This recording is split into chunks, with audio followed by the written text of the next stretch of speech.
सोलापुरात श्रेयवादाची लढाई सुरू असल्याचं पाहायला मिळते. खासदार प्रणितीताईंनी जो महामार्ग गेला आहे त्याच्यावरून टीका केल्याचं देखील पाहतोय आपण. त्यानंतर आपण त्याचा फॉलोअप घेतल्याची एक माहिती समोर येते. आणि काय नक्की तथ्य आहे, काय उत्तर असेल? तो हायवे माझ्या आणि सुभाष बापूंच्या दोघांच्या मतदारसंघात येतो आणि प्रणिती शिंदेच्या मतदारसंघात येतो. प्रणिती शिंदेना ही सवय झाली अलीकडे, जे काय काय होत नाही ते भाजपमुळे होत नाही आणि काही झालं तर पटकन श्रेयासाठी त्याच्यावर स्टेटमेंट करायचं. ह्या मागील जवळपास 2023 पासून माझा फॉलोअप आहे. या संबंधित माझं केंद्रीय मंत्री गडकरी साहेबांसोबत वारंवार पत्रव्यवहार आहे आणि सुभाष बापूंचाही आहे. सुभाष बापूंना ज्या दिवशी केंद्रीय मंत्री गडकरी साहेबांचा पत्र आला त्याच दिवशी मलाही मंजुरीचं पत्र सेम डे मलाही आला.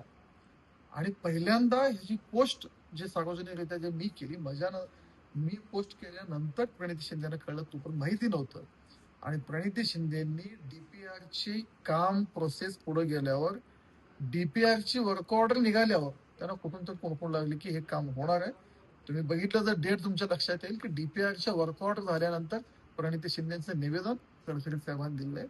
त्यामुळं श्रेयवादासाठी प्रणिती शिंदे धडपडत आहेत, आम्ही बिलकुल नाही.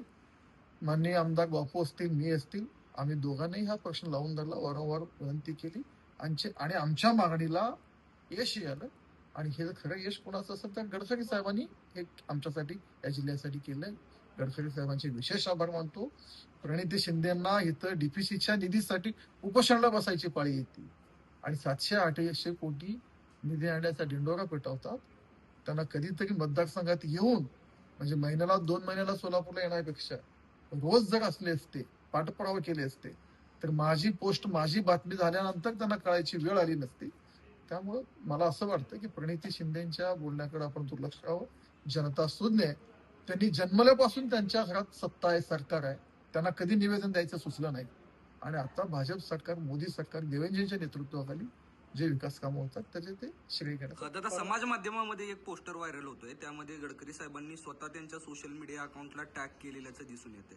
लक्षात घ्या, गडकरी साहेब केंद्रीय मंत्री आहेत आणि ज्या ज्या ठिकाणी अशी मंजूर होतात, टॅग तर सगळ्यांकडे, मलाही टॅग आहे, टॅग तर मला पण आहे. ती प्रेसिडेन्सी आहे किंवा जिथं मंजूर होतात त्या लोकप्रतिनिधीला कळायला पाहिजे. माझा सवाल असा आहे, प्रणिती शिंदेना तुमच्या घरात सत्तेचे सगळे पदे होते, मुख्यमंत्री होते, केंद्रीय मंत्री होते, आमदार, खासदार, त्यावेळी असं निवेदन द्यायचं सुचलं नाही तुम्हाला? डीपीआरचं वर्क ऑर्डर निघाल्यावर तुम्ही निवेदन देताय, मंजुरी झाल्यावर श्रेय घेताय. आज समजून घ्या जनताही सुद्धा. आणि विशेषतः मला पत्रकार माध्यमांना सांगायचंय की कधीतरी त्यांना विचारा, डीपीआर झाल्यानंतर तुम्ही निवेदन दिलंय, खरं आहे का? माझ्याकडे पुरावा, डीपीआरच्या वर्क ऑर्डरच्या नंतर निवेदन आहे. त्यामुळे त्यांना असं वाटतं की कोणाला काय कळत नाही, की जनता खूप हुशार सुज्ञ आहे. त्यामुळे ह्या गोष्टी क्लिअर. पश्चिम बंगालमध्ये जे यश